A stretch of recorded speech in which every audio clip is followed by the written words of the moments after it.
The other one is economically. So even with something like native title, it's a very weak form of recognition. So, you don't own the land, you don't own the minerals in the land, you don't necessarily have freedom to do whatever you want with the land. Title is generally shared with other title holding entities, let's say so farmers and pastoralists, for example. So these things sort of disadvantage Indigenous people economically as well.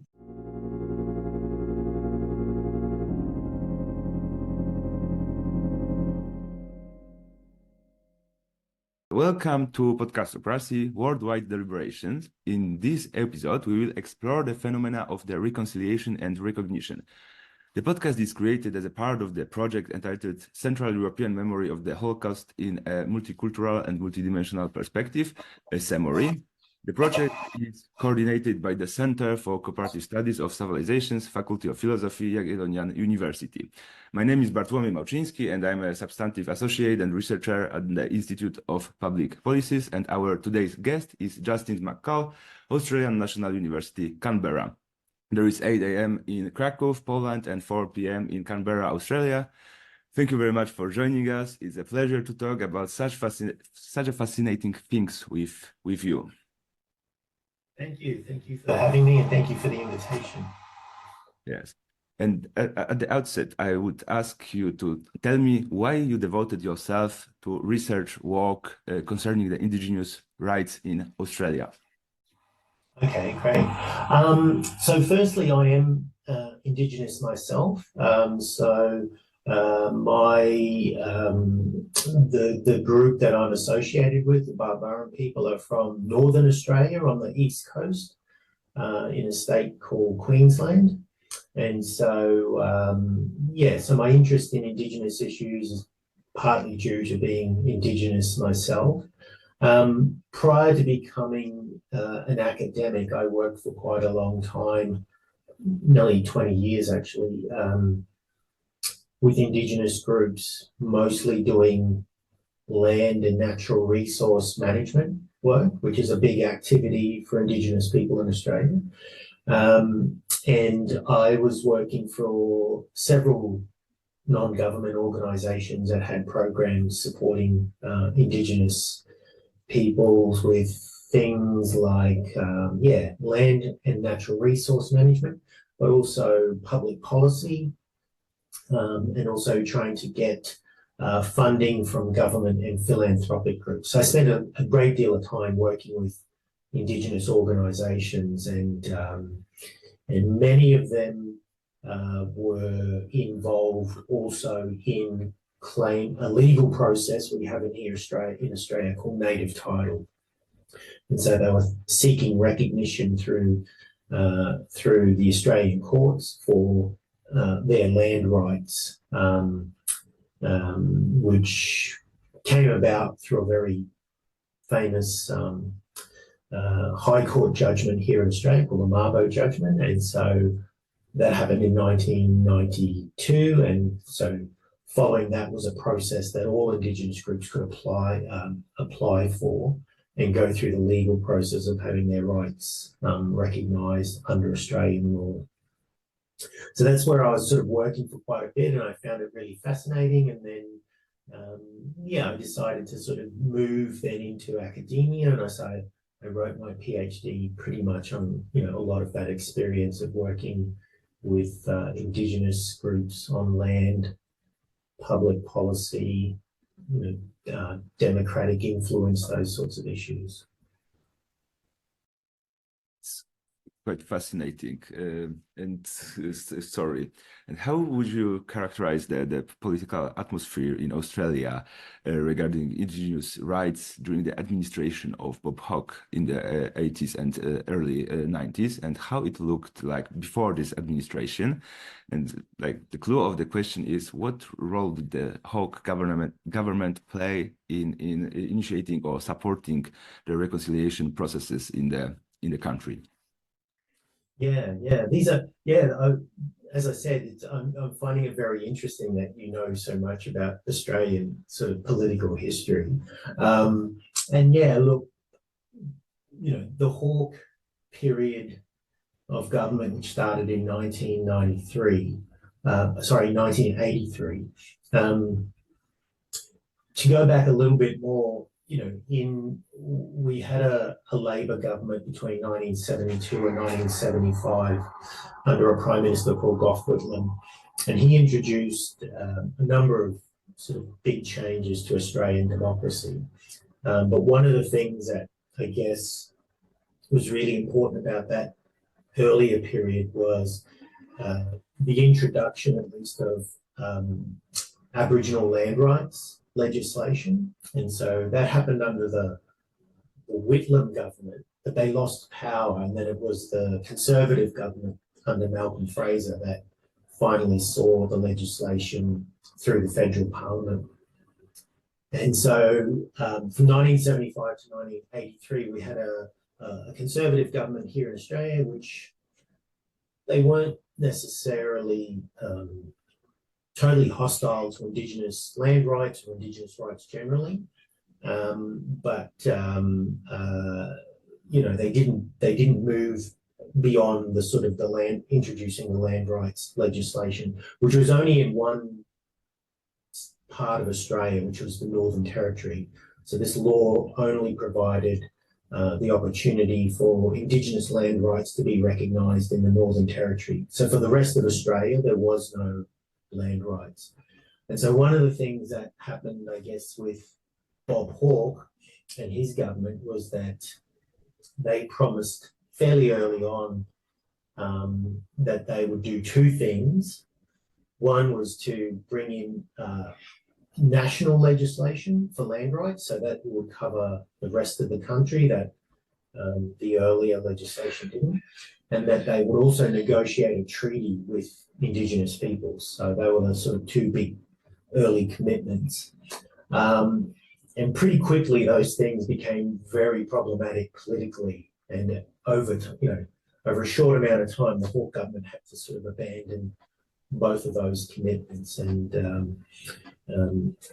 the land rights legislation really faced problems from the mining industry and the agricultural industry, and also from state governments in Australia. So our federal system of government in Australia means that it's the states and territories that have the major responsibility for land management.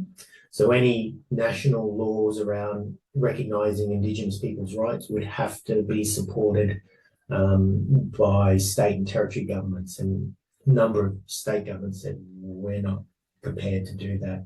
And I think Bob Hawke just thought that's a political battle, we're not prepared to have with state governments. So they abandoned that idea. And the same with treaty.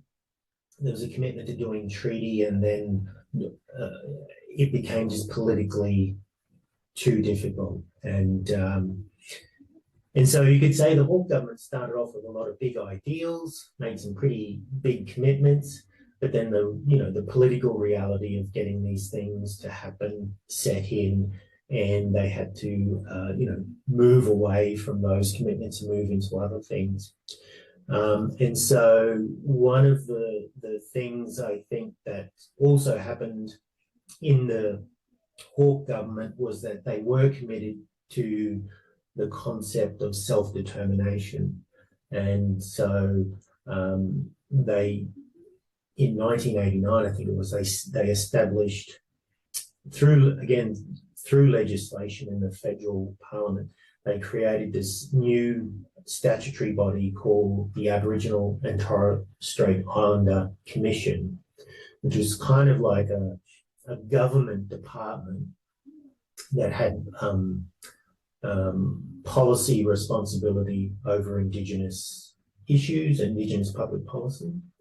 But the organisation itself had an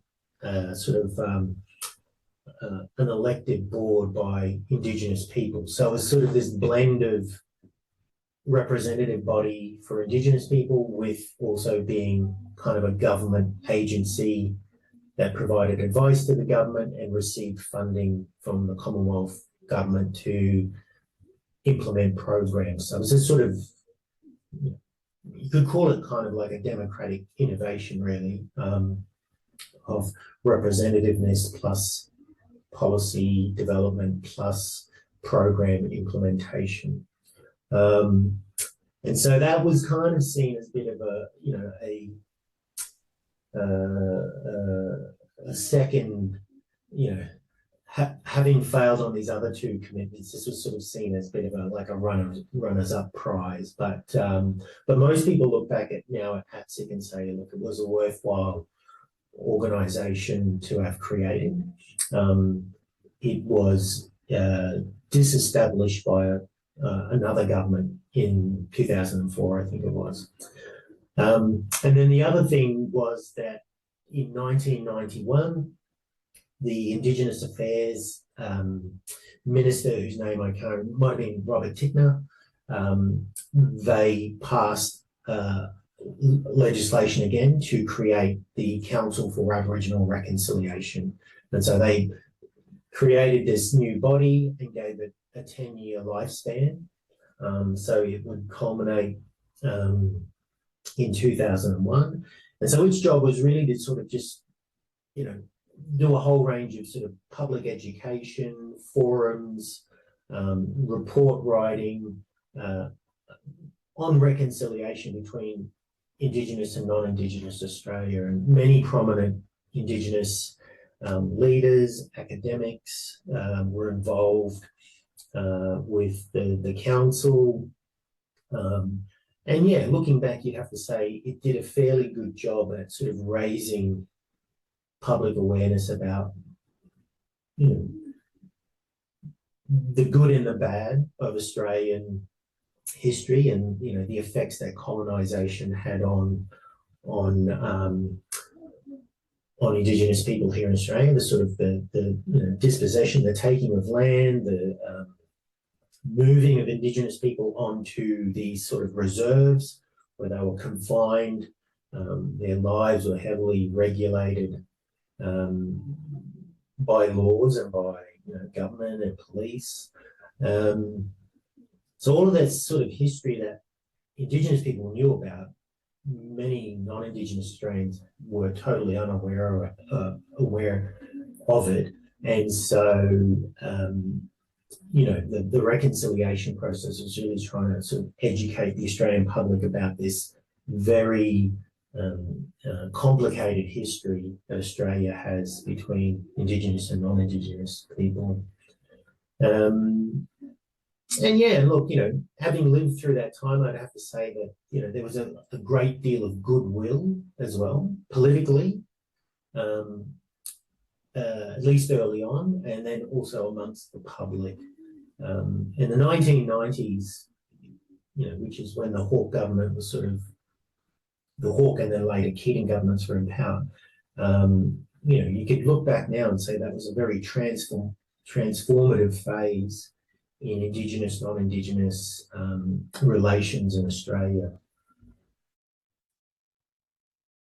So from my perspective, I'm more into the deliberative democracy and deliberative reconciliation processes. So the most interesting thing for me is how significant were events like Corroboree 2000 and for example, Walk for Reconciliation in shaping the public discourse around the Indigenous issues.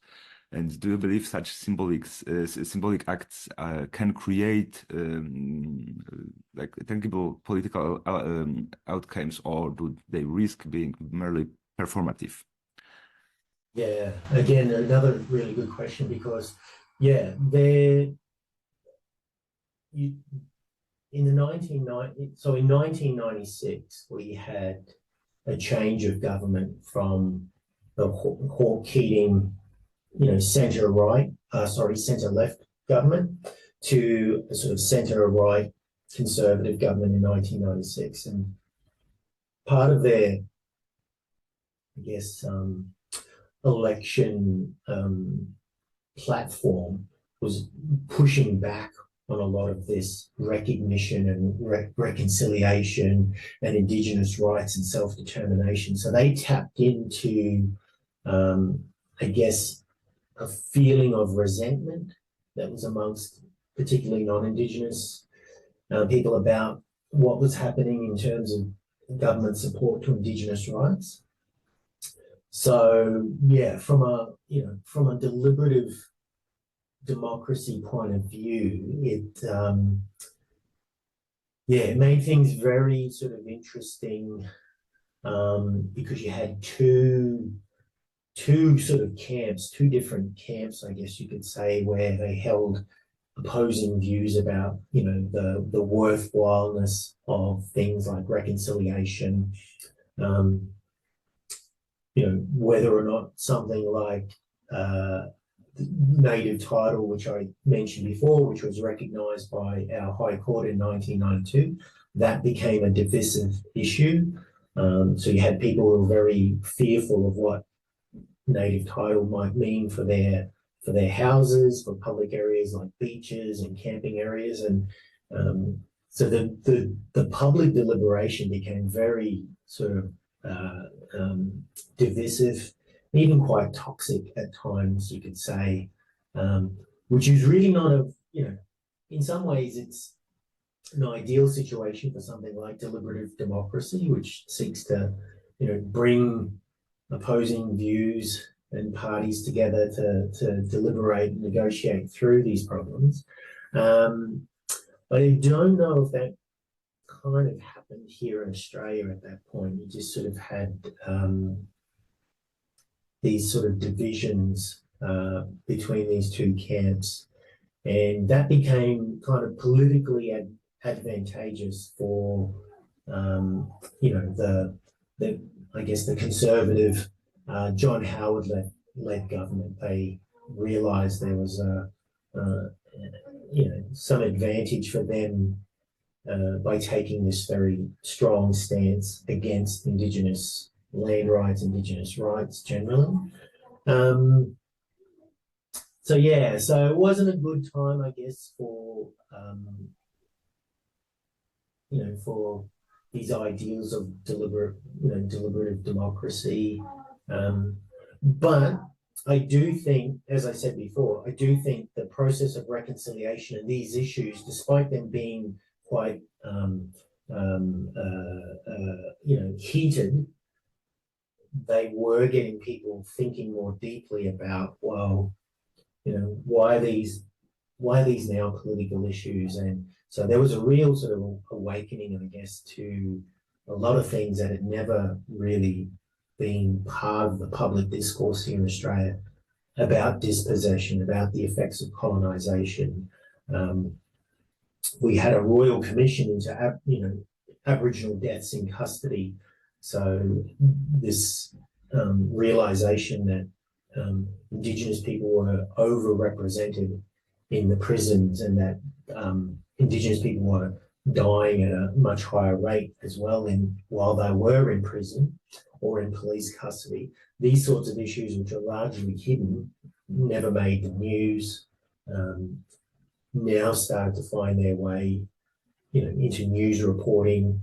Governments were, launching, reports, commissions, and investigations into this. And then you had a whole sort of, the Indigenous and non-Indigenous civil society groups too, sort of coming around these issues and advocating for, reform and public policy change. So that people may not have been always seeing eye to eye, but from an awareness point of view, a lot of these issues were sort of unavoidable. They were just constantly sort of in the news cycle and being spoken about.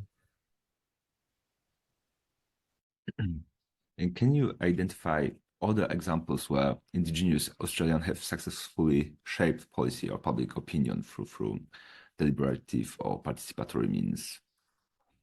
Yeah, so look, I think, as I said, the awareness and the understanding now of something like colonization, that it wasn't something that happened two centuries ago, that its impacts are very much still felt by Indigenous peoples here in Australia.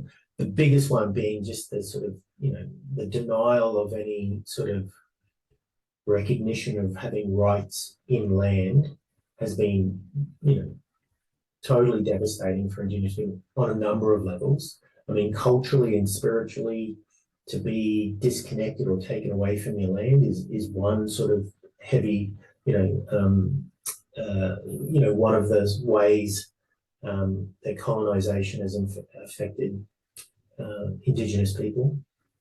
The other one is economically. So even with something like native title, it's a very weak form of recognition. So, you don't own the land, you don't own the minerals in the land, you don't necessarily have freedom to do whatever you want with the land.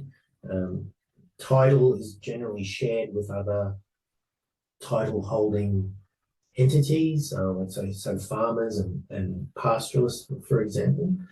So these things sort of disadvantage Indigenous people economically as well. And so, so it's just sort of like, shaping, I guess, public attitudes and even government policy on the back of this sort of new insight and this new knowledge, I think has helped Indigenous people, not all, not to the extent that we would like. But now I would say, we have a sort of a prominent profile publicly in things like health policy. So we have a program here in Australia called Closing the Gap. So there's a gap in life expectancy between Indigenous and non-Indigenous people of something like 10, 15 years. There's, it also includes things like completing things like school and going on to university. So there's a number of sort of socio-economic criteria which Indigenous people fall well below non-Indigenous people. And so we've had, for now, I think it's over a decade, a sort of an influence on health policy, education policy as well. What I mentioned earlier about natural land and natural resource management, through the native title process, land has been, rights and interests in land have been recognised across, I think it's about 50% of Australia. And so you have Indigenous people in Australia who now have a right that's recognised in land, which means that they can do things like land management and environmental management. And so in the 30 years of native title being recognised,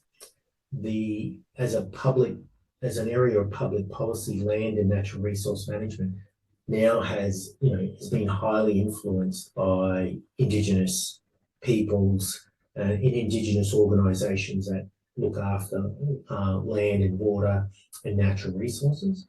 So we have this big new area of public policy called Caring for Country, which is an Indigenous term for environmental management.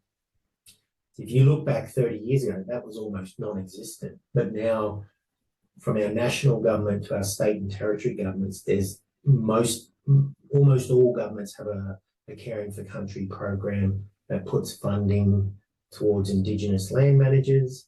There's strategies developed within governments. There's staffing. So it's a big area of public policy now in Australia, which 30 years ago basically didn't really exist. And then look, the other thing I would say where we've become, I guess, more sort of prominent is things around sort of structural change in Australian democracy. So I noticed one of your questions is around the Voice to Parliament proposal from 2023. So that was, I guess, one of the more recent and perhaps the sort of the largest and boldest structural reform that Indigenous people have put forward here in Australia, which was to basically have a new institution called the Indigenous Voice to Parliament, placed in our constitution, but that would sit sort of alongside our national parliament and provide advice on law and public policy making on issues affecting Indigenous people. But we've also been proposing, things like, greater support to Indigenous organisations, community organisations who do a lot of governing at a local level, but they also do a lot of policy thinking, strategic planning work as well. And that then finds its way to local governments, state governments, the national government as well. So I'd say the other thing that we've been fairly good at is sort of advocating for structural change and better ways for government to engage with and work with Indigenous organisations. And I would like you to ask you about the book recommendations related to the topics. Yeah, so look, there's quite, I was trying to think of specific books. I've got a few here, which I think talk more generally about Indigenous state relations in Australia and the sort of, the problems that arise around things like deliberation and participation. So one of my real interests is sort of how Indigenous people in Australia kind of blend participatory and deliberative democracy to sort of navigate their way through Australian political and legal system.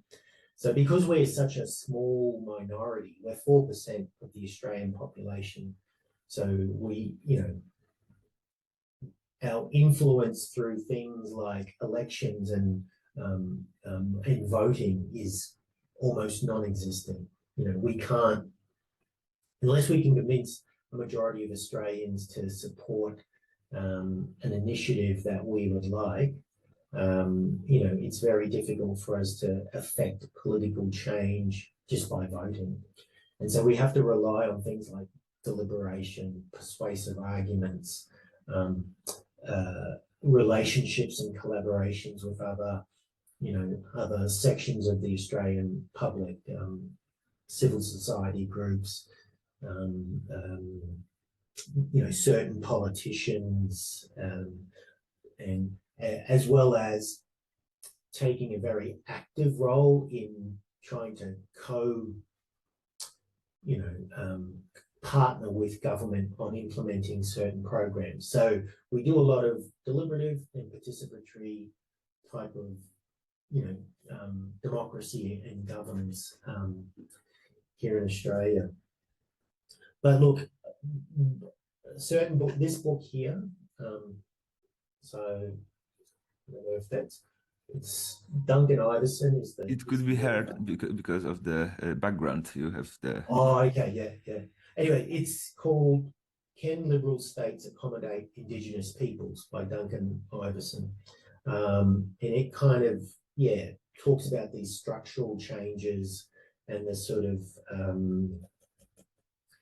disparity in power and influence that other groups have that Indigenous people don't have, and why liberal representative democracies need to, think about democratic innovations to accommodate the rights and interests of Indigenous peoples, and how to give their preferences a voice in government decision making. There's another book by Duncan Iverson, again, as editor, with Paul Patton and Will Sanders, called Political Theory and the Rights of Indigenous People. And so that includes chapters from Indigenous and non-Indigenous scholars from Australia, Aotearoa, New Zealand, Canada, and the United States. And it's sort of another good book for sort of, I guess, understanding the issues, but also how Indigenous people seek to navigate liberal democracies where they're a minority, but they're working alongside and in partnership with the state, and having sort of, I guess, Indigenous governance recognised to some extent by the state, and the state's kind of seeing that as a positive thing, not a threat, to the state, but something that they can work with. And then the other book I thought, which was really kind of interesting, is again, he's a non-Indigenous scholar from Canada. I should say scholar. He's very well known. Is James Tully, who's written several books, which again are really influential on my own thought thinking. And he's written one book called Strange Multiplicities. He's also been I think an editor and a contributor to a book in the last couple of years called Democratic Multiplicity.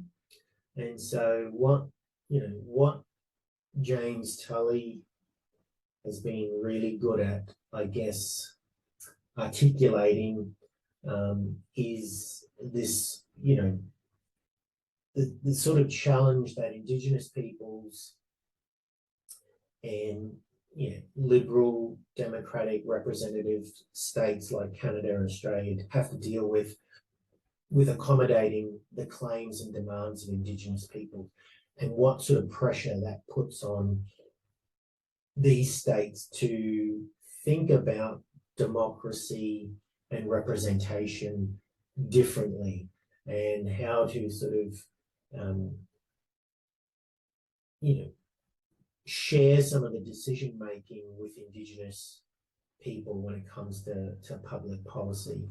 And so James Tully's was really useful concept, which I don't think is original to him, but he talks about intersubjectivity. And so he says, look, colonization has basically created this situation where you have Indigenous people as the original inhabitants who have unceded sovereignty to their lands. They have their own legal order, their own systems of government that has kind of been just, almost, but not totally, smashed by colonization. And now that Indigenous people are reasserting their sovereignty and their autonomy, these governments now, these settler governments, have to deal with this and cope with this. And so he talks about intersubjectivity as a sort of mutually influencing relationship Indigenous people and the state have, where one has to recognise, in order for there to be some sort of stability and goodwill within the nation overall, there has to be some recognition and accommodation of this. And so he doesn't refer all that much to deliberative democracy, but he talks about this ongoing process of dialogue and recognition. And that's kind of what makes intersubjectivity possible, is this, almost ongoing, continuous demand for recognition and dialogue. And so I find Tully's really influential for my own thinking about it as an Indigenous scholar interested in Indigenous people and issues and rights, but also interested in, well, what role can things like deliberative democracy and even participatory democracy play in understanding this sort of intersubjective relationship that's come about through colonization. So there's many more, but I think those, for people listening, would be a good start. Thank you very much, Justin, for such a great conversation with you and the great knowledge. It will be very influential for me in my research area and my future works. And our guest is Justin McCaul from Australia National University, Canberra. I hope there will be an opportunity to speak with you in the future. I wish all the best to you. Yeah, I welcome that. Thank you very much for the invitation.